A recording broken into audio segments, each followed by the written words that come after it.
Le désert de Sonora n'a pas de secret. C'est un mensonge que l'on raconte pour pouvoir dormir la nuit. La vérité est bien plus cruelle. Le désert n'a pas de secret parce qu'il les anéantit. Il les pulvérise sous un soleil qui ne connaît aucune pitié.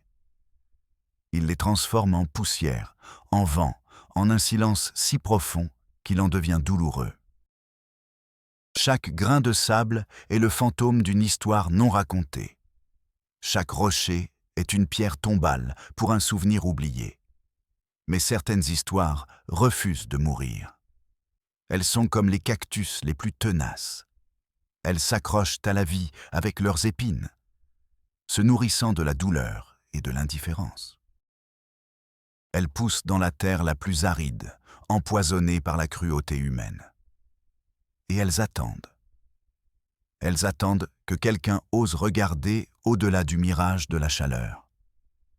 Que quelqu'un entende le cri étouffé qui se cache dans le sifflement du vent.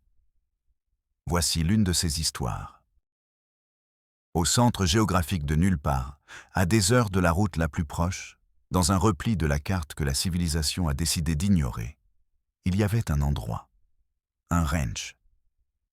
Il s'appelait El Paraíso, le paradis. Ce nom était le premier et le plus brutal de ces mensonges. Car El Paraíso était une forteresse. Une dynastie bâtie sur un seul et terrible commandement. Un fief personnel entouré non pas de barbelés, mais de la volonté d'une seule femme. Une volonté aussi inflexible que la roche du désert. Elle s'appelait Elvira Montes, Doña Elvira, la matriarche, la maîtresse de l'horizon. La propriétaire de la terre, de chaque tête de bétail et de chaque âme qui avait le malheur de naître sous son ombre. Dans son monde, le soleil ne se levait pas sans sa permission. Doña Elvira était consumée par une seule obsession, une idée fixe qui était devenue une religion. Une loi non écrite, mais gravée à jamais dans la peau de ses descendants. Le sang. Le sang des Montes était un trésor, un fleuve sacré qui ne pouvait être contaminé. Et Elvira en était la gardienne, la prêtresse. Le sang des Montes ne se mélangeait pas, jamais, en aucune circonstance, à n'importe quel prix. Je m'appelle Matteo Del Valle, et vous êtes sur Realidad Prohibida. Aujourd'hui, je ne vais pas vous demander de vous abonner ou de cliquer sur un bouton. Aujourd'hui, je vous demande quelque chose de plus difficile. Je vous demande de prêter attention, d'ouvrir votre conscience. Je vous demande d'être les témoins d'un crime qui s'est déroulé dans le silence le plus absolu, car l'oubli est le deuxième meurtrier des victimes. Abonnez-vous pour que l'écho de ces vies brisées ne se perde pas dans le désert, pour que leur douleur devienne un cri que personne, plus jamais, ne pourra ignorer. Doña Elvira Montes a donné naissance à 6 filles. 6 condamnations à vie. 6 bourgeons destinés à se faner dans le même jardin où ils sont nés. Leur prénom était une ironie cruelle, des poèmes murmurés à un avenir qui n'arriverait jamais. Esperanza, l'aîné, avec les yeux de son père, un propriétaire terrien qu'Elvira a soumis et survécu. Des yeux qui ont appris à regarder le sol avant de marcher. Silencieuse et fragile, comme un oiseau à l'aile cassée. Elle vivait dans un monde intérieur auquel personne n'avait accès. Charité. D'un rire facile dans son enfance, un rire qui s'est éteint année après année, comme une bougie dans un courant d'air. Âme. La plus semblable à Elvira. Forte, robuste, avec une étincelle de défi qui a été méthodiquement éteinte avant qu'elle ne puisse s'allumer. Grâce. Belle d'une manière douloureuse, une beauté qui était un fardeau, une marque qui la rendait plus précieuse en tant que marchandise. Éluse, la dernière, celle qui est née quand Elvira était déjà une figure de pierre. Celle qui, par miracle ou par négligence, a conservé une lumière propre dans son regard. Aucune d'entre elles ne connaîtrait le monde au-delà de la poussière d'El Paraíso. Aucune ne choisirait l'homme qui partagerait son lit. Aucune ne saurait ce qu'était un premier baiser volé, une lettre d'amour, un choix. Leur destin ne leur appartenait pas. Il appartenait au sang. Elles se marieraient, une par une, avec leurs cousins, les fils des frères d'Elvira. Des hommes qui avaient grandi sous la même loi d'obéissance aveugle et de silence épais. Des hommes qui comprenaient que leur corps et leur avenir n'étaient qu'un outil de plus pour la grande œuvre de la matriarche. La première à être sacrifiée fut Esperanza. Elle eut 16 ans un mardi. Le vendredi, elle était déjà mariée. Son cousin, Ramiro, avait 18 ans. Un jeune homme grand, bronzé par le soleil, avec le même regard vide que les bœufs qui labouraient la terre. La cérémonie fut une simple formalité. Une affaire conclue sous le soleil de 3 heures de l'après-midi. Le prêtre du village le plus proche fut amené, généreusement payé pour sa discrétion et sa myopie morale. Il récita les paroles de mémoire, sans regarder les mariés. Esperanza portait une robe blanche, une robe qui avait appartenu à Elvira. Elle était trop grande pour elle. Elle ressemblait à un fantôme enveloppé dans un linceul. Sous le voile, son visage était une page blanche. Ramiro, à ses côtés, sentait la sueur, la terre et la peur. Ils ne se sont pas regardés. Pas une seule fois. Il n'y a pas eu de fête. Il n'y a pas eu de musique. Il n'y a pas eu de toast. Seul le bourdonnement des mouches et le regard satisfait de Doña Elvira, présidant la scène depuis une chaise en osier, étaient présents. Son approbation était à la fois une bénédiction et une condamnation. La veille, elle l'avait convoqué dans son bureau. « Demain, tu accompliras ton devoir », lui avait dit Elvira, sans la moindre émotion. Sa voix ressemblait au bruit d'une pierre frottant contre une autre. C'est pour la famille, pour le sang. Le monde extérieur est pourri. Ici, nous sommes en sécurité. Nous sommes purs. Esperanza ne dit rien. Le silence était la seule armure qui lui restait. Elle acquiesça, un mouvement de tête presque imperceptible. Et les derniers vestiges de son enfance se transformèrent en cendres. Après Esperanza, ce fut le tour de Fay, 1 an plus tard. Puis, ce fut le tour de Caridad. Le rituel se répétait avec la précision d'une machine bien huilée. Une robe blanche qui passait de sœur en sœur, un prêtre avec la main tendue, un cousin au regard perdu. Une matriarche qui acquiesçait. Le paradis était devenu une usine à mariage sans amour, dans un berceau de silence partagé. Les villages environnants, à des kilomètres de là, savaient. Bien sûr qu'ils savaient. Personne n'est aveugle dans le désert. On apprend seulement à détourner le regard. Ils appelaient le ranch des Montes le ranch des muets. Parfois, entre chuchotements et rires nerveux dans la cantine, ils l'appelaient le nid des cousins. Ils parlaient des mariages sans invités, des mariés qui semblaient marcher vers l'échafaud, des enfants qui commençaient à naître, des enfants que l'on voyait rarement hors des limites du ranch. Mais personne ne posait de questions. Personne ne dénonçait. Le pouvoir de Doña Elvira ne résidait pas seulement dans son argent. Il résidait dans la peur qu'elle inspirait. Une peur qui voyageait avec la poussière et s'insinuait dans les maisons et dans les cœurs. On racontait qu'un jour, un journalier avait parlé plus que de raison. La semaine suivante, sa petite récolte de maïs avait été brûlée. Sans explication, sans témoin. Le message était clair. Ce qui se passe à El Paraíso reste à El Paraíso. Mais toute tyrannie, aussi parfaite et hermétique soit-elle, engendre toujours sa propre destruction. Toute cage, aussi dorée soit-elle, a un maillon faible. Et dans cette histoire, le maillon faible était ironiquement, la plus jeune, celle qui portait la lumière dans son nom. Luz. Celle qui observait tout avec des yeux qui n'avaient pas appris à se rendre. Celle qui osait lire en cachette les livres que le prêtre laissait oublier. Celle qui rêvait d'une couleur autre que l'ocre de la poussière ou le bleu pâle du ciel.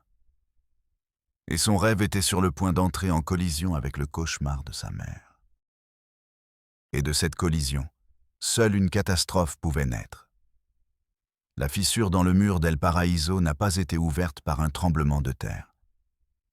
Elle a été ouverte par un homme qui a commis l'erreur d'apporter son idéalisme dans un endroit qui se nourrit de cynisme. Il s'appelait Javier Ríos. Il était médecin, tout juste sorti de la faculté de Mexico. Il avait encore l'odeur des livres neufs sur la peau et la foi dans le serment d'Hippocrate tatoué dans l'âme. Le gouvernement, dans son infinie sagesse bureaucratique, l'a affecté à son service social dans l'endroit le plus reculé qu'il ait pu trouver sur la carte, San Miguel de Horcasitas. Une poignée de maisons en adobe jetées dans la poussière. Un village qui n'était pas une destination, mais une pause avant l'oubli. Le dernier endroit où la loi du gouvernement avait encore un écho, même faible. Javier est arrivé un après-midi de juillet. La chaleur était une présence physique. Un animal invisible qui s'asseyait sur votre poitrine et vous coupait le souffle. Sa camionnette soulevait un nuage de poussière qui annonçait son arrivée. Les quelques habitants qui se trouvaient dans la rue le regardèrent avec la méfiance réservée aux étrangers. Il installa son cabinet dans une petite maison de 2 pièces, que le gouvernement appelait « centre de santé ». Les murs étaient écaillés. Le matériel médical était une collection de reliques d'une autre époque. Les premiers mois furent un baptême du feu et une confrontation à la réalité. Il soigna des piqûres de scorpions. Il traita des infections gastro-intestinales causées par l'eau insalubre. Il sutura des blessures causées par des machettes à des ivrognes dans la cantine. Et il apprit à diagnostiquer une maladie qui ne figurait pas dans ses manuels. Le désespoir. C'était un mal endémique, transmis de père en fils. Une fatigue de l'âme. C'est dans la cantina du village, un endroit appelé El Último Trago, le dernier verre, qu'il a entendu ce nom pour la première fois. Le paradis. Les hommes parlaient à voix basse, les mains autour de leur verre de tequila. Les mots se mêlaient à la fumée et à la musique ranchera qui sortait d'une vieille radio. Les Montes ont encore marié une de leurs filles. Avec le neveu, n'est-ce pas? Le fils de Manuel. Pauvres filles. On dit qu'elles sont jolies, mais qu'elles ont les yeux morts. Et la vieille, Doña Elvira, elle a conclu un pacte avec le diable. La terre qu'elle touche porte ses fruits, mais les gens qu'elle touche se dessèchent. Javier écoutait depuis son coin. Au début, cela lui semblait être du folklore, des exagérations villageoises pour combattre l'ennui, des histoires de fantômes pour effrayer les enfants et les ivrognes. L'horreur se cache souvent à la vue de tous, déguisée en commérage. La réalité l'a frappé en plein visage un mardi après-midi. Le soleil était au zénith lorsque la porte de son cabinet s'est ouverte brusquement. 2 hommes, 2 cousins du ranch, traînaient un 3e. C'était Ismaël, le mari d'Alma. Il était tombé de cheval. Du moins, c'est ce qu'il disait. Son bras gauche pendait dans un angle impossible. L'os blanc et éclaté dépassait de la peau déchirée. Le sang tachait sa chemise. Javier agit par instinct. « Mettez-le sur la civière, tout de suite !» Les 2 hommes le laissèrent tomber sans ménagement et restèrent près de la porte, comme des gardes, comme des geôliers. Ce qui frappa le plus Javier, ce ne fut pas la blessure effroyable. Ce fut le silence d'Ismaël. Il ne criait pas. Il ne se plaignait pas. Il ne poussait que de petits gémissements étouffés, comme un animal pris au piège. Ses yeux, cependant, étaient vivants, désespérés. Il bougeait d'un côté à l'autre, scrutant chaque recoin, cherchant non pas une issue, mais une menace. Il ne regardait pas Javier, il regardait les deux hommes qui l'avaient amené. Javier lui coupa la manche de sa chemise. Il nettoya la blessure. « Ça va faire mal », lui dit-il. Ismaël serra simplement les mâchoires. Javier lui posa une perfusion. Il lui administra un puissant calmant. Alors que le médicament commençait à faire effet, détendant les muscles tendus par la douleur, Ismaël se mit à parler. Un murmure à peine audible. Il ne parle pas du ranch. Il ne trahit pas Elvira. Il prononça un nom. Luz. Le mot flottait dans l'air lourd de la petite pièce. Un son fragile et étrangement pur. Elle est différente. Elle voit. Puis, il s'évanouit. Il sombra dans l'inconscience. Les deux gardes le soulevèrent brusquement et l'emmenèrent, sans remercier, sans attendre d'instructions. Ils laissèrent une traînée de sang sur le sol et une question qui résonnait dans l'air. Luz. Cette nuit-là, Javier ne put dormir. Il tournait et retournait sur son lit de camp. La chaleur collante et le bourdonnement des moustiques étaient une torture. Mais la véritable torture était dans sa tête. Le mot « lumière » répété encore et encore. La terreur dans les yeux d'Ismaël. Le silence imposé. L'idéalisme que le désert avait commencé à éroder s'est soudainement enflammé à nouveau. Ce n'était plus une rumeur de cantine. C'était une plaie ouverte qui suppurait juste sous la surface. Et il était médecin. Son serment n'était pas seulement de soigner les corps, c'était d'apaiser la souffrance. Le lendemain matin, dès les premiers rayons du soleil, il prit une décision qui allait changer sa vie à jamais. Il irait au ranch. Il ne savait pas ce qu'il cherchait. Il ne savait pas ce qu'il espérait trouver. Il savait seulement qu'il devait y aller. Il fit le plein de son vieux pick-up Ford. Il mit 2 gourdes d'eau et sa mallette de médecin, qui lui semblait désormais ridiculement inutile. Il demande son chemin au magasin du village. Le propriétaire, un vieil homme appelé Thomas, lui donna des indications vagues, en dessinant dans la poussière avec un bâton. « N'allez pas là-bas, docteur », l'avertit-il. Cette terre a un propriétaire. Et ce n'est pas Dieu. Javier ignora l'avertissement. La route menant à El Paraíso était une blessure dans la terre. Un chemin de sable et de pierre qui disparaissait et réapparaissait au gré de ses caprices. À mesure qu'il avançait, le monde moderne s'estompait dans le rétroviseur. Les rares poteaux électriques disparurent les premiers. Puis, le signal du téléphone portable s'éteignit dans un dernier bip agonisant. Le silence devint le protagoniste. Un silence dense, lourd, qui semblait absorber tous les sons. Il se sentit comme un archéologue découvrant une civilisation perdue. Ou comme un anthropologue sur le point d'entrer en contact avec une tribu isolée. Finalement, après presque 2 heures de secousses, il l'aperçut. Un groupe de bâtiments en adobe émergeant de la chaleur ondulante de l'horizon. Le paradis. Il n'y avait pas de panneau de bienvenue. Il n'y avait pas de porte principale. L'entrée était une simple interruption dans une clôture de poteaux en bois. Une invitation et un avertissement à la fois. Javier quitta le camion et continua à pied. L'air était complètement immobile. On aurait dit que même le temps s'était arrêté. Un homme sortit de la maison principale. Grand, les épaules larges, la peau brûlée par le soleil. Le regard vide. C'était Ramiro, le premier mari, le contremaître officieux du ranch. « Que puis-je pour vous ?» demanda-t-il. Sa voix était rauque comme du papier de verre. Je suis le médecin de San Miguel. Je viens examiner Ismaël. C'est la procédure habituelle après une fracture ouverte. Le mensonge sonna faux, même à ses propres oreilles. Ramiro l'observa longuement. Ses yeux ne clignaient pas.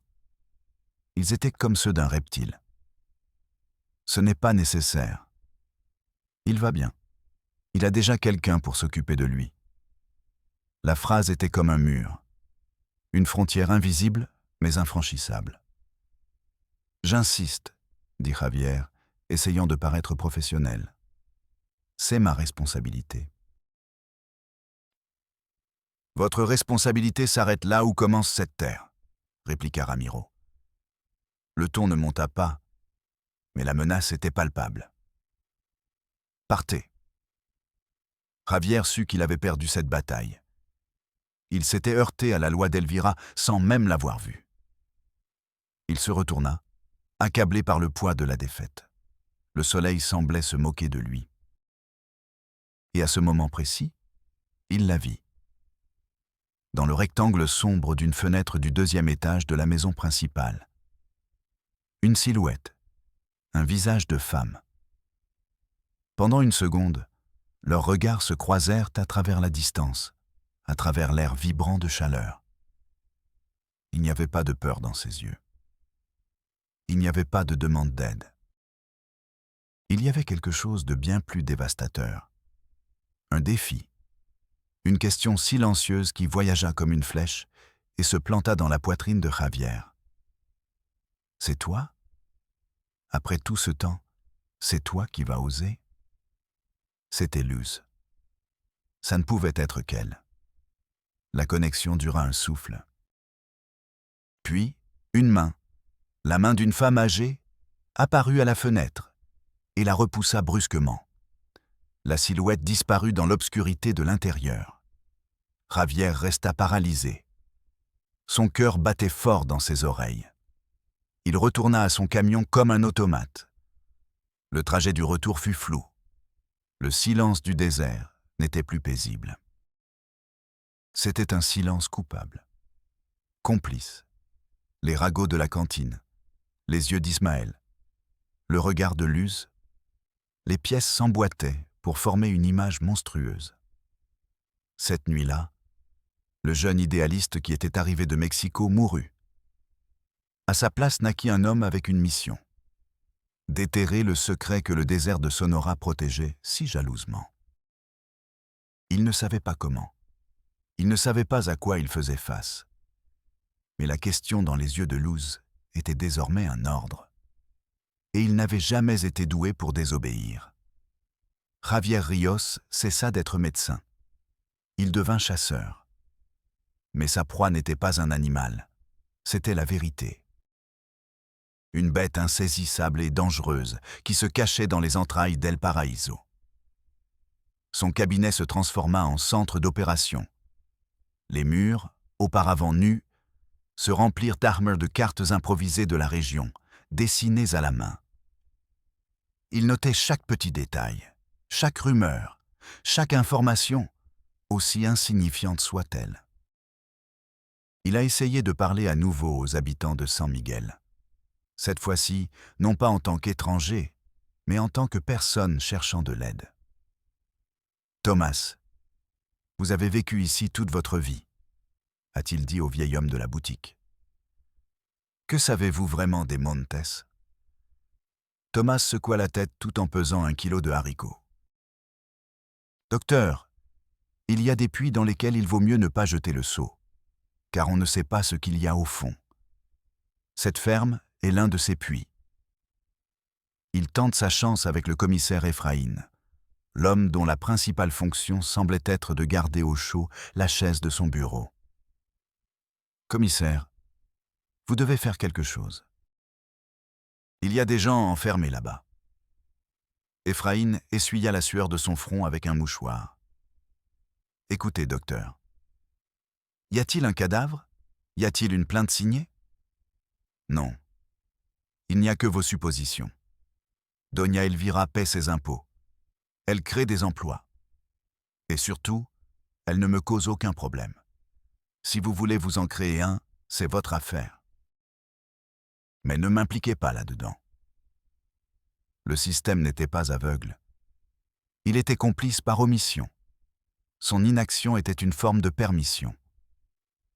Javier ressentit la solitude la plus profonde de sa vie. Il était sur une île, entouré d'une mer d'indifférence et de peur. Il savait que s'il voulait des réponses, il devrait les trouver lui-même. Et pour cela, il avait besoin d'un allié à l'intérieur du fort. Il avait besoin de Luz. L'occasion se présenta de la manière la plus inattendue. La fête patronale du village, le seul moment de l'année où Doña Elvira et son clan sortaient de leur isolement. Ce n'était pas un acte de foi, c'était une démonstration de pouvoir. Ils arrivèrent dans 3 camionnettes impeccables, juste au moment où la messe allait commencer. Ils s'asseyaient sur le premier banc, qui leur était réservé. Ils faisaient un don ostentatoire que le prêtre remerciait par une révérence. Et ils partaient, avant que la musique et la tequila ne commencent à couler à flot. Javier planifia son coup avec la précision d'un chirurgien. Pendant la messe, alors que le prêtre parlait du pardon des péchés, Javier ressentit l'hypocrisie comme un goût amer dans la bouche. Il repéra Luz. Elle était assise au bout du banc, à côté de sa sœur Alma. Son visage était un masque de piété, mais ses mains, crispées sur ses genoux, la trahissaient. Un léger tremblement de ses doigts trahissait la tempête qui faisait rage en elle. Javier attendit le moment de la communion. Alors que les gens se déplaçaient dans les allées, il se glissa sur le côté, faisant semblant de chercher une meilleure place. En passant devant le banc des Montes, sa main effleura sa poche. Un petit bout de papier, plié jusqu'à former presque un point, tomba sur le sol carrelé usé. Il tomba juste à côté de la chaussure de Luz. Un risque insensé. Une seconde qui dura une éternité. Il ne s'arrêta pas. Il ne regarda pas en arrière. Il retourna à sa place, sentant une centaine de regards imaginaires plantés dans son dos. L'air de l'église devint dense, irrespirable. Chaque raclement de gorge, chaque toux, résonnait comme une accusation. La messe prit fin. La famille Montes se leva, formant un bloc compact de silence et d'arrogance.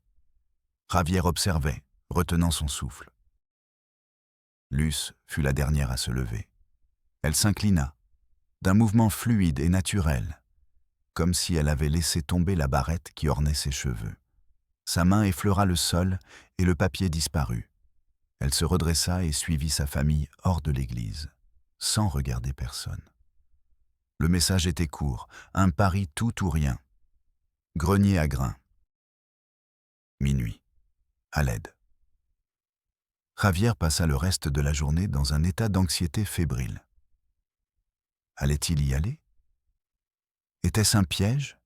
L'avait-il découverte? Minuit arriva, accompagné d'un froid inhabituel pour la saison. La lune était un ongle pâle dans un ciel d'encre. Il attendit dans l'obscurité, derrière la structure délabrée de l'ancien entrepôt de céréales, un endroit abandonné à la périphérie du village. Le bruit du vent dans les tôles métalliques déchirées ressemblait à un chœur de fantômes. Chaque ombre était une menace. La peur lui nouait l'estomac, lui serrait la poitrine. Et puis, il la vit. Une silhouette plus sombre que la nuit, glissant le long des murs en adobe. C'était Luz. Elle arriva à ses côtés sans faire de bruit. Elle était à bout de souffle. Son visage, à la lumière fantomatique de la lune, était celui d'une sainte terrifiée. « Je ne peux pas rester », murmura-t-elle, sa voix ressemblant au bruissement des feuilles mortes. « Ça va ?» demanda Javier, la question la plus inutile au monde. Elle secoua la tête. Une seule larme traça un sillon dans la poussière sur sa joue. Personne ne va bien là-dedans. « Luz, tu dois me dire ce qui se passe. » J'ai vu Ismaël. J'ai vu la terreur dans ses yeux. Je t'ai vu à la fenêtre. Je sais que quelque chose ne va vraiment pas.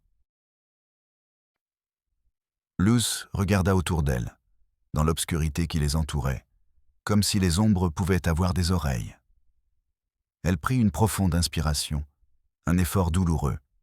« Les enfants », dit-elle, et ce mot changea tout. Le problème, ce sont les enfants. Javier se souvint de la silhouette solitaire qu'il avait aperçue avec ses jumelles. L'enfant qui traçait des cercles dans la poussière, le corps étrangement raide. J'en ai vu un, près d'un puits asséché. Il semblait malade. Les yeux de Luz se remplirent d'une douleur si intense que Javier dut détourner le regard. Il y en a d'autres, beaucoup plus que ce que l'on voit. Il fit une pause, déglutit, rassembla son courage pour prononcer l'imprononçable. « Ma mère, Doña Elvira, sa loi du sang a des conséquences. Lorsque le sang se mélange uniquement entre nous, parfois, cela tourne mal. » La confession commença à jaillir, un torrent d'horreur contenu pendant des années.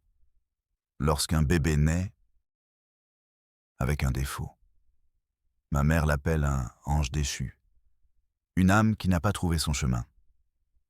Une malformation? Quel genre de défaut? N'importe quoi. Naître sans un doigt, avec une lèvre fendue, des yeux qui ne voient pas, des jambes qui ne marchent pas. Ma sœur Fée a eu une fille, il y a 3 ans. Le cœur du bébé battait à l'extérieur de son corps. On pouvait le voir. Il était rouge et vivant. Javier sentit une vague de froid naître dans sa moelle épinière et paralyser ses membres. L'air devint épais, presque solide. Il dut s'appuyer contre le mur en adobe pour ne pas s'effondrer. Le goût métallique du choc envahit sa bouche. Il parvint à formuler la question qu'il redoutait le plus. Que leur fait-elle? Que fait-elle avec eux, Luz? Ceux qui peuvent survivre, elle les cache. Il y a une petite maison en adobe au fond du ranch, loin de la maison principale. Personne ne peut s'en approcher. Ils sont pris en charge par une cousine éloignée, une vieille femme presque sourde. Elle leur apporte de la nourriture et de l'eau 1 fois par jour. Ils vivent là, dans l'obscurité, comme des animaux en cage. Et ceux qui ne survivent pas? Le bébé de ta sœur? Luz ferma les yeux avec force. La douleur la fit légèrement se courber, comme si elle avait reçu un coup. Il y a un endroit, derrière une colline que nous appelons la colline du Coyote. C'est un terrain vague. Personne ne va là-bas. Ma mère dit que c'est le jardin des anges. Elle les enterre là-bas, elle-même, de ses propres mains. Un cimetière. Un cimetière clandestin pour les nouveau-nés. Cette révélation ne fut pas comme une lumière, mais comme une obscurité qui dévora tout. La nuit qui l'entourait devint insignifiante comparée à la noirceur qui venait de s'ouvrir à ses pieds. Javier ressentit une vague de fureur, une rage blanche et pure qui brûla la peur et l'impuissance. Il serra les poings si fort qu'il sentit ses ongles lui couper la peau des paumes. La douleur le ramena à la réalité. Pourquoi? Bon sang. Pourquoi personne ne fait rien? Tes sœurs, leurs maris, tes autres cousins. Luz éclata d'un rire terrible, brisé, sans la moindre trace de joie. Tu crois qu'ils n'ont pas essayé? La peur est l'air que nous respirons dans cette maison. Il y a des années, mon oncle Abelardo, le frère cadet de mon père, a essayé de s'enfuir avec sa femme et son fils d'1 an. Il voulait traverser la frontière. La voix de Luz s'est réduite à un murmure complice, plein de terreur. Ma mère les a retrouvés. Elle a payé des gens. Ils les ont trouvés près d'Agua Prieta. Ils les ont ramenés, tous. Que leur a-t-elle fait? Elle les a tous rassemblés dans la cour. toute la famille. Pour leur donner une leçon, elle a coupé les cheveux de sa femme, ma tante, avec un couteau de boucher. Ara. Elle l'a enfermée pendant 1 mois dans la cave, avec du pain et de l'eau. Elle a donné l'enfant à une autre de ses sœurs pour qu'elle l'élève. Et lui, Abelardo, lui, c'était pire. Ils l'ont attaché à un poteau. Et devant tous les hommes, y compris son propre fils qui pleurait, ma mère a ordonné à Ramiro de lui briser les jambes. Quoi? Avec un marteau. Le même que celui qu'ils utilisent mince pour enfoncer les poteaux des clôtures. Elle lui a dit « Tu voulais t'éloigner de moi. Maintenant, tu ne marcheras plus jamais. Le bruit des os qui se brisent, je ne l'oublierai jamais. Personne ne l'oubliera. » Javier s'est couvert la bouche pour retenir un haut le cœur. L'horreur physique de l'image l'a frappé avec la force d'un coup de poing. Il imagina la scène, le soleil, la poussière, le cri étouffé, le regard d'Elvira. Il a survécu, continua Luz, la voix faible. Maintenant, il rampe dans le ranch. Il nettoie les étables. C'est un fantôme. Un rappel vivant de ce qui arrive quand on désobéit à la matriarche. Le silence qui s'ensuivit fut profond, sacré, rempli de tous les mots qui ne pouvaient être prononcés. « Sortez-nous d'ici, docteur », supplia Luz en agrippant son bras avec une force surprenante. « Pas pour moi. Je suis déjà morte dans la vie. Pour les enfants. Pour ceux qui sont enfermés. Sauvez-les. Quelqu'un doit le faire. S'il vous plaît. » À ce moment précis, sous une lune pâle au milieu du désert de Sonora, Javier Rios a conclu un pacte. Il a cessé d'être un médecin, un observateur, un étranger. Il est devenu un libérateur ou un martyr. « Je le ferai, » dit-il. Et sa propre voix lui sembla étrange, dure, la voix d'un autre homme. « Je te jure que je les sortirai de là. » La promesse resta en suspens entre eux. Une graine de rébellion plantée dans la nuit la plus sombre. Une graine qui, si elle parvenait à germer, détruirait El Paraíso pour toujours. Ou les enterrerait tous les deux sous ses ruines. Pour comprendre la nature d'un monstre, il ne suffit pas de regarder ses griffes et ses crocs. Il faut descendre dans la caverne où il était né. Il faut comprendre ce qui l'a nourri dans l'obscurité. Javier savait que pour vaincre Doña Elvira, il devait la comprendre, non pas pour la justifier. Jamais. Mais pour anticiper ses mouvements, pour connaître la géographie de son âme torturée. Lors des rencontres suivantes avec Luz, qui devinrent plus risquées et sporadiques, il ne se contentait pas de planifier. Il posait aussi des questions. Pourquoi est-elle ainsi, Luz? Est-elle née ainsi? Ou quelque chose l'a-t-il transformée en cela? Luz n'avait pas toutes les réponses. Ses connaissances étaient une mosaïque de fragments. Des histoires que les femmes âgées du ranch murmuraient près du feu lorsqu'elles pensaient que personne ne les entendait. Des secrets qui s'échappaient dans un soupir lors d'un moment de faiblesse. Javier, avec la patience d'un archéologue, rassembla ces fragments. Et l'histoire qui en émergea était aussi tragique qu'effrayante. Elvira Montes n'était pas née Elvira Montes. Elle est née sous le nom d'Elvira Sanchez, dans un quartier de bidonville à la périphérie d'Hermosillo.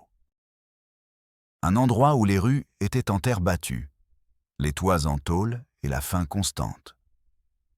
Son nom de famille était commun, anonyme. Un nom qui signifiait « personne ». Elle avait une sœur cadette, Sofia. Elles étaient les deux faces d'une même médaille, celle de la pauvreté. Elvira était la plus dure, la protectrice. Depuis son enfance, elle avait appris que le monde était un endroit hostile où seuls les plus forts survivaient. Elle avait appris à se battre pour un morceau de pain, à regarder dans les yeux les hommes qui les regardaient avec avidité. à construire un mur de dureté autour d'elle. Sophia était la rêveuse. Celle qui croyait aux histoires des feuilletons radiophoniques. Celle qui collectionnait les coupures de magazines avec des robes de mariée et rêvait d'un prince charmant qui la sauverait de la misère. Et comme dans les contes, le prince est apparu. Ou du moins, une version bon marché et dangereuse de celui-ci. C'était un homme venu d'ailleurs. Un camionneur ou un vendeur ambulant, personne ne s'en souvenait bien. Un homme aux bottes propres, au sourire facile et au répertoire de promesses apprises par cœur. Il parla à Sophia d'autres villes, de la mer, d'une vie où elle n'aurait plus à raccommoder ses vêtements. Sophia, âgée de 16 ans et le cœur avide d'espoir, tomba éperdument amoureuse. Elvira, non. Elvira vit le danger. Ne fais pas confiance aux étrangers, avertissait-elle sa sœur dans le lit de camp qu'elle partageait. Notre sang est la seule chose qui nous appartient. C'est toi et moi contre le monde. Si tu laisses entrer un étranger, tu nous détruiras. Tu ne comprends rien à l'amour, Elvira. Tu ne comprends que la lutte, lui répondait Sophia. Une nuit de nouvelle lune, Sophia fit une valise avec ses maigres possessions. Elle laissa une note mal écrite sur la table. Je pars pour être heureuse. Ne me cherche pas. Je t'aime. Et elle disparut.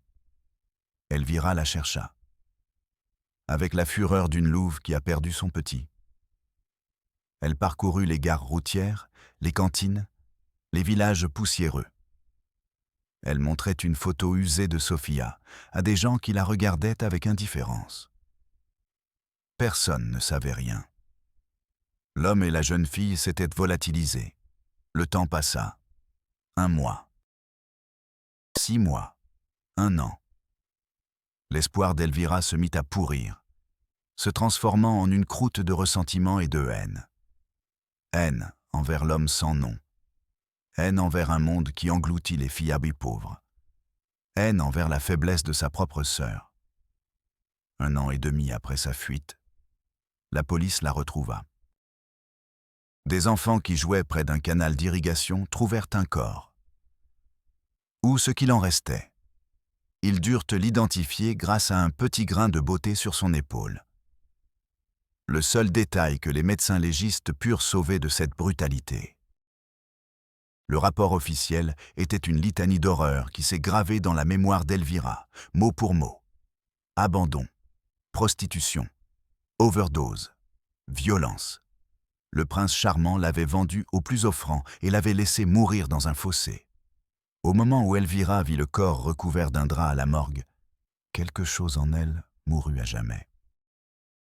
La jeune Elvira Sanchez, la sœur protectrice, resta dans cette salle froide. Et de là sortit une nouvelle créature, forgée dans la douleur et le serment de vengeance. Sur la tombe anonyme de Sophia, Elvira fit un serment. Plus jamais un étranger ne poserait les mains sur une femme de son sang. Plus jamais la pureté de sa lignée ne serait souillée par la pourriture du monde extérieur. Le monde extérieur n'était pas la liberté. C'était un piège mortel. C'était un fossé rempli d'eau sale. La seule force, le seul salut, résidait dans l'isolement. Dans la pureté, dans le sang contrôlé. Sa douleur devint une philosophie. Son traumatisme, une loi. Avec cette nouvelle et terrifiante détermination, la vie d'Elvira changea. La dureté qui était auparavant défensive était désormais une arme. Elle rencontra Federico Montes, un riche propriétaire terrien veuf, beaucoup plus âgé qu'elle. Un homme solitaire, noyé dans son argent et sa tristesse. Elvira ne l'a pas séduit. Elle l'a conquis. Il ne voyait en elle ni amour, ni compagnie. Il voyait une volonté de faire, une gestionnaire implacable qui pourrait maintenir et faire fructifier son héritage. Il voyait un utérus fort, qui pourrait lui donner l'héritier que sa première femme n'avait pas pu lui donner. Ils se sont mariés lors d'une cérémonie sans joie. Un contrat d'affaires. Elle lui donna un fils, remplissant ainsi sa part du contrat. Et elle attendit. Lorsque Don Federico mourut d'une crise cardiaque quelques années plus tard, Elvira devint, selon la loi, la propriétaire absolue de tout. La propriétaire de milliers d'hectares. La propriétaire d'un nom de famille respecté. La propriétaire de l'avenir. Elvira Sanchez mourut définitivement. Doña Elvira Montes vit le jour. Sa première décision en tant que matriarche fut de faire venir ses frères, leurs épouses et leurs enfants au ranch. Elle leur offrit du travail, un toit, de la nourriture. Une vie sans les incertitudes de la pauvreté qu'elle détestait tant. En échange, elle ne demandait qu'une seule chose, une loyauté absolue. Et la première épreuve de cette loyauté serait la plus terrible. Ses fils épouseraient ses filles. Nous préserverons la pureté de notre sang, leur annonça-t-elle lors d'un dîner, sa voix résonnant dans la grande salle à manger. Nous renforcerons notre lignée. Nous créerons une dynastie que le monde extérieur ne pourra pas toucher. Nous serons un royaume à part entière. Ses frères, des hommes faibles habitués à la pauvreté, ne virent pas cette proposition comme une monstruosité, mais comme une garantie de survie. Et ils acceptèrent. Les premiers mariages consanguins, comme ceux d'Esperanza et de Fay, ne suscitèrent aucune inquiétude génétique. Les enfants naquirent apparemment en bonne santé. Pour Elvira, c'était un signe divin, une confirmation que sa voie était la bonne. Mais la génétique est une science patiente et cruelle. C'est un prêteur qui recouvre toujours ses dettes, avec intérêt. Le premier avertissement est venu avec le premier enfant de Caridad. Un garçon né avec une fente palatine, incapable de téter, incapable de s'alimenter. Il a pleuré faiblement pendant 3 jours. Puis, il s'est tu. Elvira l'a pris des bras d'une Caridad en état de choc. Elle l'a enveloppé elle-même dans la couverture la plus fine. Elle n'a pas versé une larme. Le sang se purifie parfois de lui-même, a-t-elle déclaré devant la famille réunie. Il rejette les faibles. Seuls les forts restent. Tu auras d'autres enfants, des enfants forts. Elle l'emmena elle-même sur la colline du Coyote et creusa la première tombe de son jardin des anges. Ce fut le premier sacrifice humain sur l'autel de son dogme. À partir de là, la loterie génétique se retourna contre elle. À chaque nouvelle génération, à chaque mariage entre cousins, les cartes du jeu génétique se réduisaient. Les mêmes défauts, les mêmes erreurs, apparaissaient encore et encore, de plus en plus amplifiés. Des enfants naissaient avec la spina bifida. Des enfants avec des doigts soudés. Des enfants avec les yeux fermés en permanence. Des enfants avec des problèmes cardiaques. La petite maison en adobe au fond du ranch, qui n'était au départ qu'une solution temporaire, est devenue une institution permanente. Le foyer des anges déchus et le jardin sur la colline du Coyote s'est couvert de croix anonymes. Pour n'importe qui d'autre, cela aurait été le signe qu'il fallait s'arrêter. Une preuve que sa méthode était une erreur monstrueuse. Mais l'esprit d'Elvira fonctionnait selon une logique inverse. Chaque enfant difforme n'était pas une preuve de son erreur. C'était une preuve de la contamination originelle. La faiblesse ne venait pas de la consanguinité. Elle venait du péché de sa sœur Sophia. Le péché de s'être mélangée avec un étranger. Cette impureté était entrée dans la lignée familiale et maintenant, des générations plus tard, il continuait à purger le poison. Son ranch n'était pas une usine à monstres. Dans son esprit, c'était un hôpital, un centre de purification. Elle n'était pas une tyran, elle était une sauveuse. Une chirurgienne qui extirpait les tumeurs de sa lignée pour sauver le corps tout entier.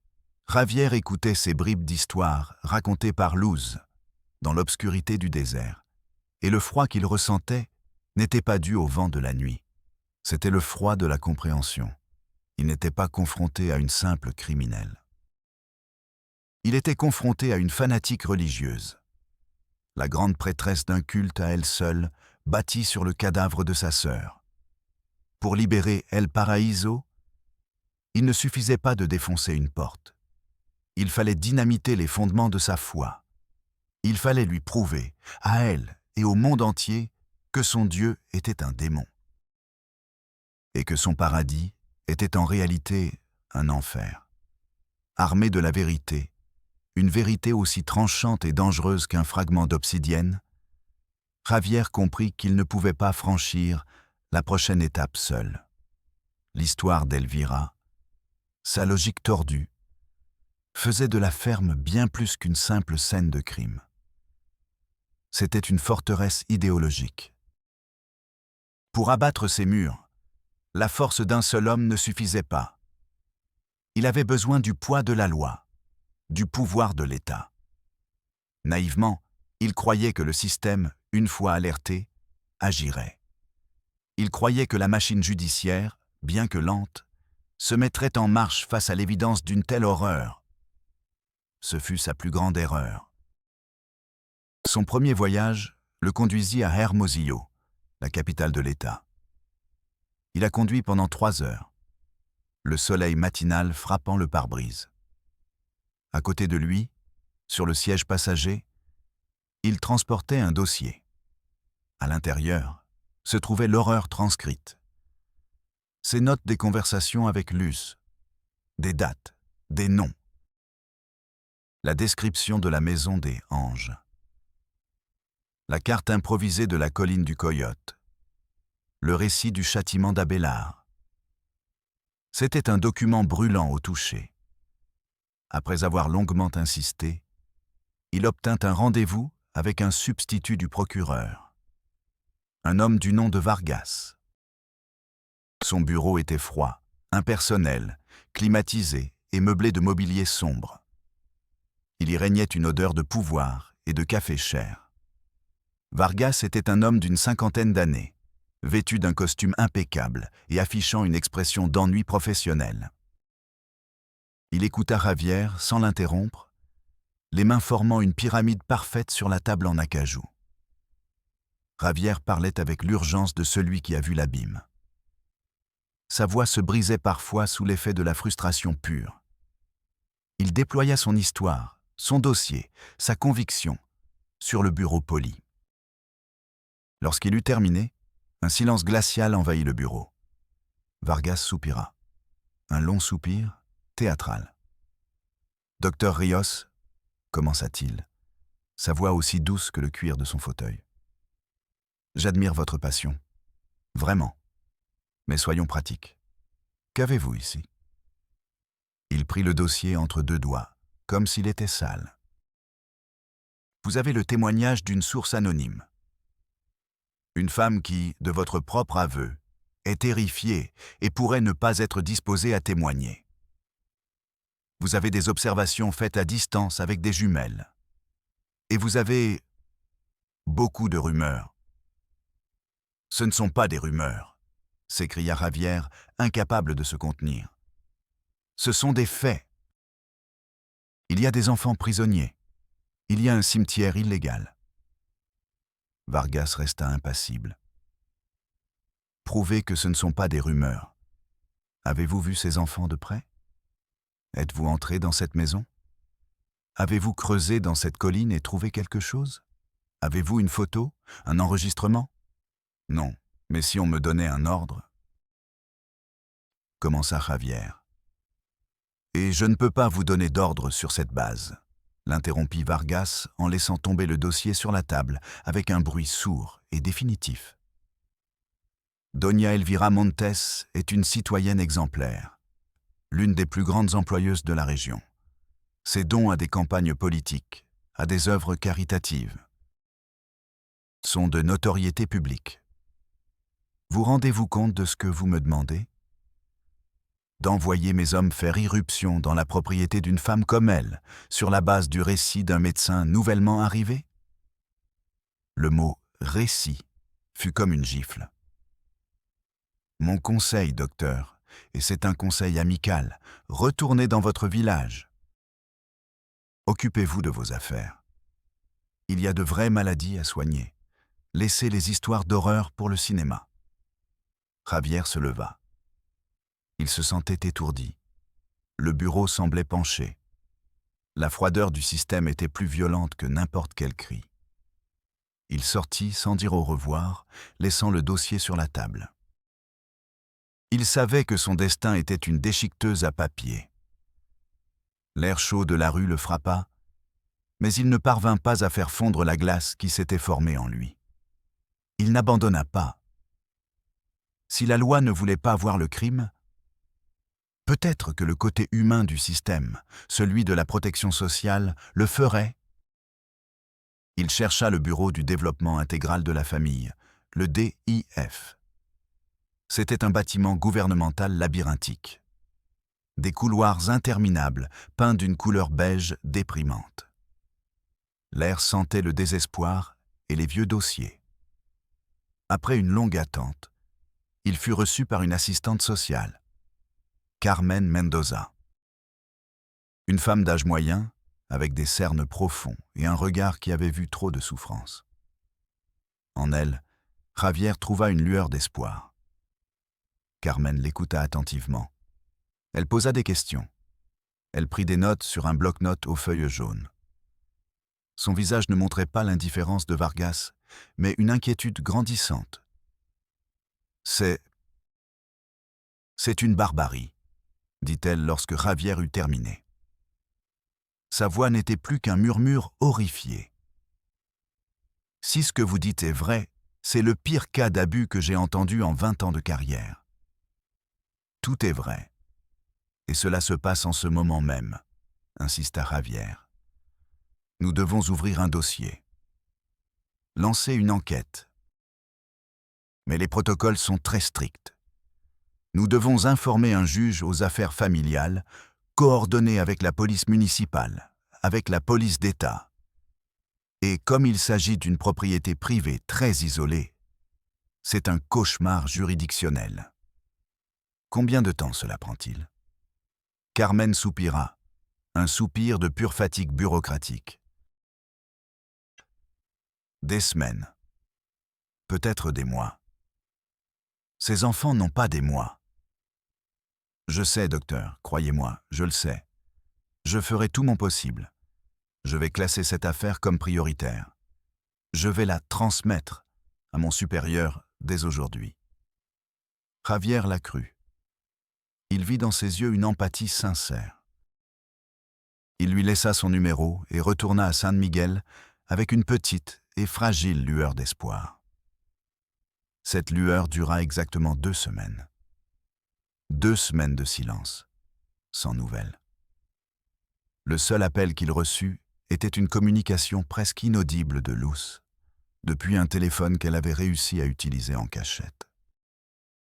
« Ils deviennent plus prudents, » murmura-t-elle, la voix pleine de panique. « Ma mère me pose des questions. Elle pense que je parle à quelqu'un. Ramiro t'a vu à Hermosillo. Ils sont au courant. Ils savent que tu fais bouger les choses. Tu dois te dépêcher, docteur, ou ils vont nous découvrir. » L'appel fut coupé. La panique grandissant dans sa poitrine, Javier reprit la route vers Hermosillo. Il ne prit pas rendez-vous. Il fit irruption dans les bureaux du DIF et chercha Carmen. Il la trouva à la sortie d'une réunion, le visage plus fatigué qu'auparavant. « Madame Mendoza, que s'est-il passé ? Pourquoi ne m'avez-vous pas appelé ?» Elle l'emmena dans un coin du couloir. Elle évitait son regard. « Docteur Rios, je suis désolé, vraiment. Que s'est-il passé ? J'ai remonté l'affaire. J'ai rédigé le rapport le plus sévère de ma vie. Mon chef l'a lu. Et puis, il a passé un coup de fil. À qui ? Je ne sais pas. À quelqu'un en haut. Quand il a raccroché, il m'a rendu le rapport. Il y avait un seul mot écrit en rouge sur la couverture. Sans fondement. Sans fondement ? Après tout ce que je vous ai dit ? Il m'a dit que la famille Montes avait des amis influents. Qu'ouvrir une enquête serait un suicide politique. Qu'il n'y avait pas de preuves irréfutables, seulement des allégations hystériques. Il m'a ordonné de classer l'affaire et de me concentrer sur des problèmes réels. Javier resta sans voix. Il sentit le sol se dérober sous ses pieds. Le système n'était pas seulement indifférent. Il protégeait activement le monstre. L'argent et le pouvoir d'Elvira avaient tissé autour d'elle un filet de sécurité qui étouffait toute tentative de justice. Il se sentait comme un enfant luttant contre un géant invisible. Désespéré, il joua sa dernière carte, la presse. Il chercha un journaliste de la vieille école, Ricardo Peña. Un homme connu pour son audace et sa haine des puissants. Ils se sont retrouvés dans un bar du centre-ville, un endroit bruyant et enfumé. Javier lui a raconté toute l'histoire. Peña l'écoutait sans rien dire, buvant sa bière à petites gorgées. Lorsque Javier eut terminé, Peña resta silencieux pendant un long moment. « Mon garçon, dit-il finalement. C'est le genre d'histoire qui tombe une fois dans la vie d'un journaliste. C'est une putain de bombe nucléaire. Alors, vous allez la publier ? Peña secoua lentement la tête. Je ne peux pas. Pas comme ça. Pourquoi pas ? C'est la vérité. Je vous crois. Chaque putain de mot. Mais ma foi ne vaut rien devant un tribunal. Si je publie ce que tu m'as donné, Elvira Montes me poursuivra pour diffamation avant même que le journal ne soit distribué. Et elle gagnera. Elle me détruira, moi et mon journal, et ton histoire mourra avec nous. Le monstre deviendra plus fort. Peña se pencha sur la table, sa voix se réduisant à un murmure intense. J'ai besoin d'une preuve. Une seule chose qu'ils ne pourront pas réfuter. Une photo. Une seule photo d'un de ses enfants dans cette maison. Une vidéo. Un enregistrement d'Elvira elle-même, admettant ce qu'elle fait. Quelque chose que je puisse montrer à un juge et au monde entier. Trouve-moi ça, mon garçon. Trouve-moi une balle en argent. Et je te promets que j'appuierai sur la gâchette. Je vais déclencher un enfer que tu ne peux même pas imaginer. Javier sortit du bar et marcha sans but dans les rues d'Hermosillo. Toutes les portes lui avaient été fermées au nez. La justice voulait des preuves qu'il ne pouvait obtenir sans enfreindre la loi. Les services sociaux avaient les mains liées par la corruption. La presse voulait une image qu'il était presque impossible d'obtenir. Le système n'était pas un mur.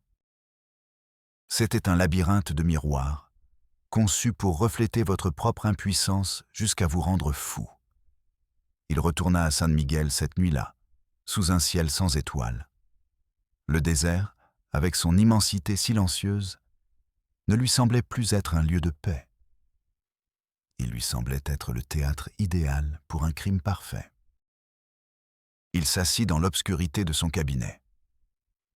La seule lumière provenait de la lune qui filtrait à travers la fenêtre sale. Et dans cette solitude absolue, il arriva à la seule conclusion possible. Personne n'allait l'aider. Personne n'allait prendre de risques. S'il voulait que la vérité éclate au grand jour, il allait devoir l'arracher lui-même des entrailles de la bête. Si le monde voulait une preuve, il allait la lui donner, même s'il devait la voler, même si cela devait lui coûter la vie. L'idée ne lui semblait plus folle. Elle lui semblait être la seule option décente qui lui restait dans un monde indécent.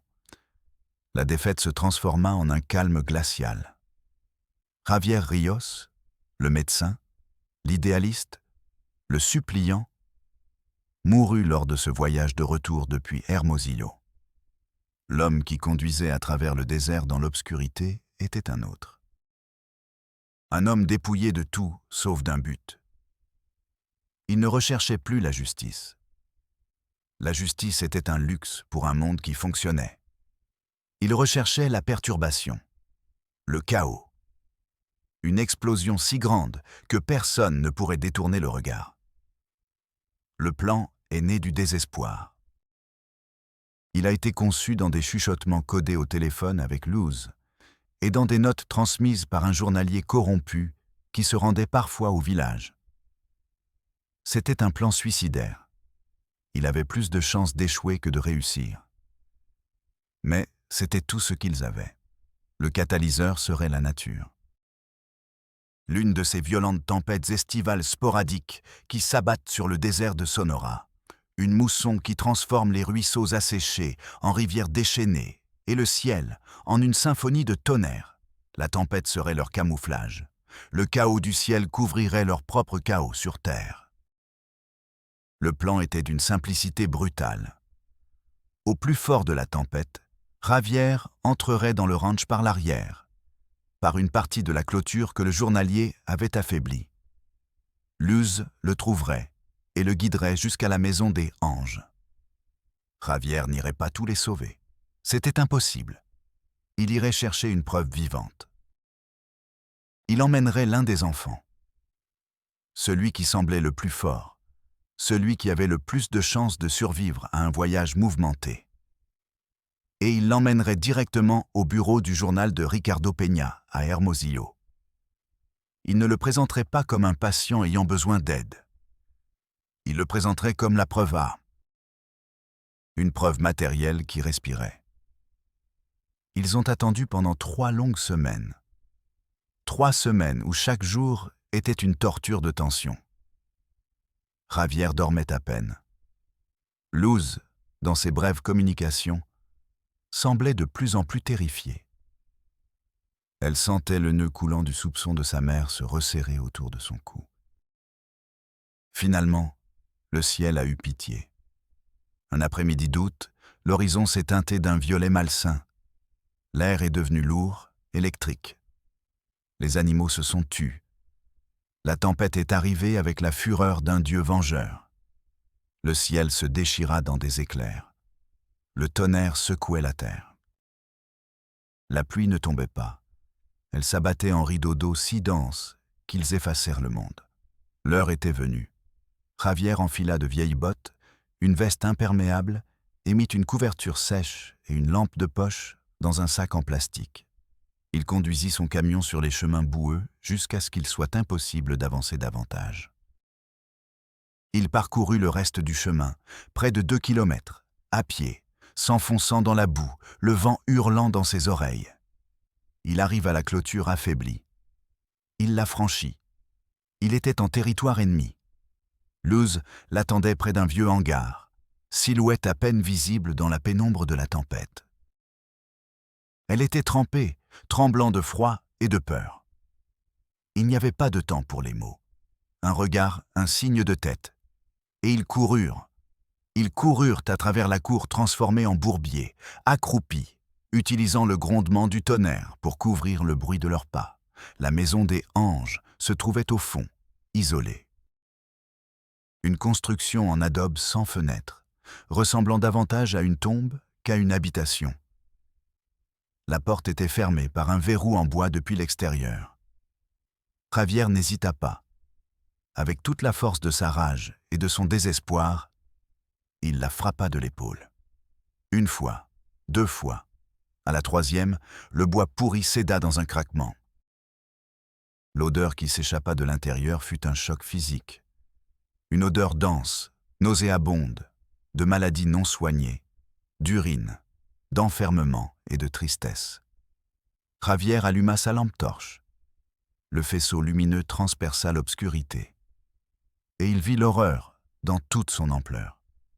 Il y avait 5 lits de paille. Sur eux, 5 petites silhouettes. Le faisceau lumineux se posa sur une fillette d'environ 10 ans. Sa tête était trop grande pour son corps. Elle avait le regard perdu. Il se déplaça vers un autre, un garçon aux jambes tordues dans un angle contre nature. Son cœur se serra. La réalité était 1000 fois pire que ce qu'il avait imaginé.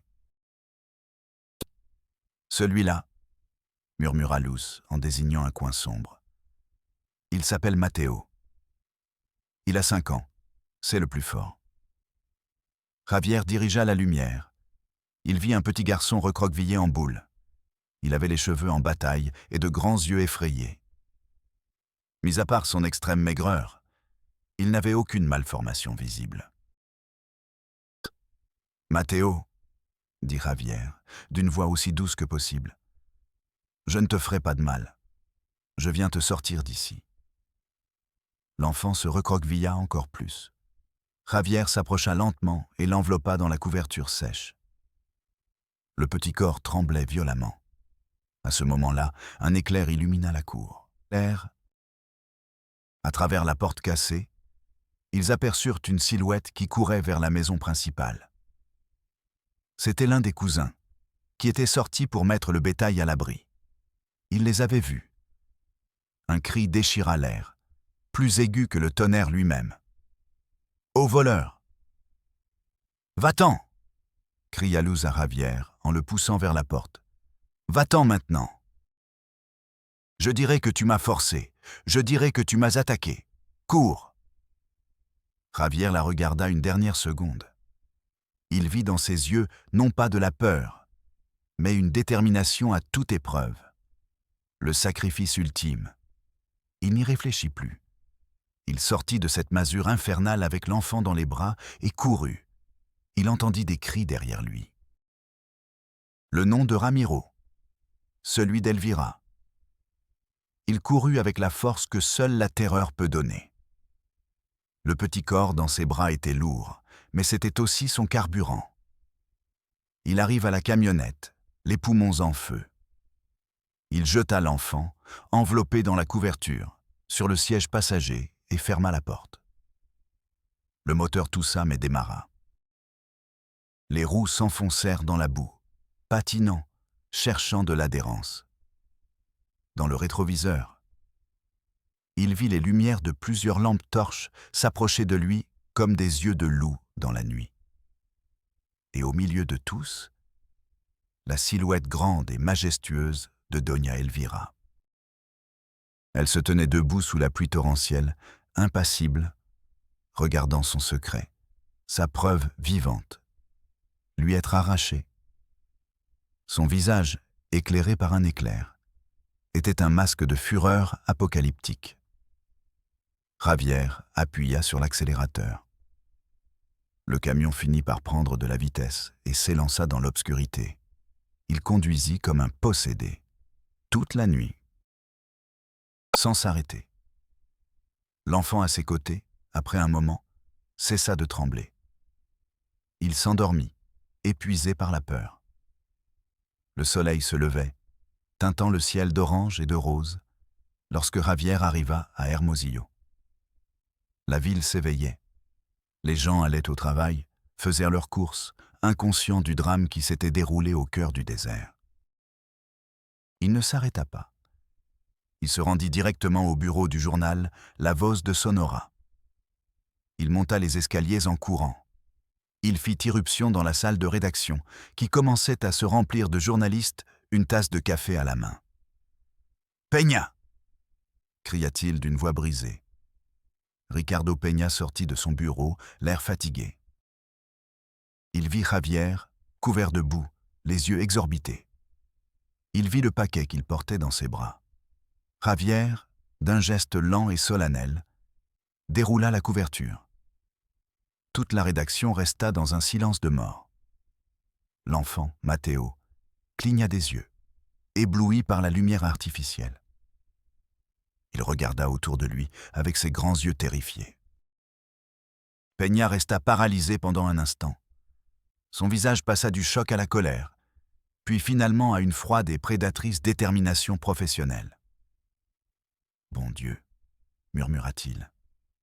Il regarda Javier. « Tu l'as fait, salaud. Tu l'as vraiment fait. » Il se tourna vers son équipe, la voix désormais tonitruante. Oubliez tout le reste. Je veux tout le monde là-dessus. Photographe, reporter, équipe juridique. Appelez notre contact dans la capitale. Ce n'est pas une nouvelle, c'est une déclaration de guerre. Nous partons pour Sonora. L'enfer que Peña avait promis s'était déchaîné. L'édition du lendemain fut historique.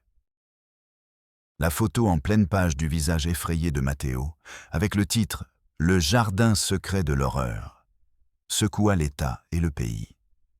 Les autorités, du commissaire Efraín au procureur adjoint Vargas, acculés par le scandale médiatique, n'avaient d'autre choix que d'agir. Un convoi de patrouilles et de véhicules officiels descendit sur El Paraíso. Ils trouvèrent la maison. Ils sauvèrent les 4 autres enfants. Ils creusèrent dans la colline du Coyote. Ils ont arrêté de creuser lorsque le nombre de petites tombes a atteint 17. L'empire de Doña Elvira s'est effondré en quelques heures. Ses amis influents ont disparu. Ses relations ont été coupées. L'argent n'a pas pu arrêter l'avalanche. Elle n'a pas résisté. Elle n'a pas essayé de s'enfuir. Ils l'ont trouvée dans son rocking chair, sous le porche, regardant l'horizon. Comme si elle les attendait. Lorsqu'ils lui ont passé les menottes, elle n'a rien dit. Son visage était un masque de fierté blessée. Il n'y avait aucun regret. Seulement du mépris pour un monde qui n'avait pas compris sa mission sacrée. Et Luz? La version officielle était celle d'un accident tragique. Dans la confusion de la tempête, elle a glissé, est tombée et s'est mortellement cogné la tête. Son corps a été retrouvé près du ruisseau. Mais au ranch, les rares personnes qui ont osé parler ont raconté une autre histoire. Que Ramiro l'avait rattrapée avant qu'elle n'atteigne la maison principale. Et que, exécutant la dernière volonté silencieuse de leur matriarche, il l'avait réduite au silence pour toujours. La justice, comme presque toujours, était boiteuse et borgne. Doña Elvira est morte en prison des années plus tard, sans avoir prononcé un seul mot sur ses crimes. Ses filles, jetées dans un monde qu'elles ne comprenaient pas, s'y sont perdues. Les enfants sauvés, les anges, ont été envoyés dans différentes institutions. Certains, comme Mateo, ont réussi, grâce à l'aide et à la thérapie, à se construire une vie presque normale. D'autres, trop marqués par des années d'abandon, porteront à jamais des cicatrices invisibles. El Paraíso est aujourd'hui un village fantôme. Le vent gémit à travers les fenêtres brisées. La maison des anges s'est effondrée. Mais l'histoire demeure. Elle demeure dans la peur des villages voisins, dans les dossiers judiciaires qui prennent la poussière, et dans le vent. Parfois, les gens disent que, si l'on tend l'oreille, le vent qui descend de la colline du Coyote porte encore l'écho de très petits pleurs. Ce sont les voix de ceux qui ont été réduits au silence. Elle nous rappelle que le pire des monstres est celui qui se construit sous le prétexte de l'amour et de la protection. Je suis Mateo Del Valle, et rendez-vous dans le prochain épisode de Realidad Prohibida.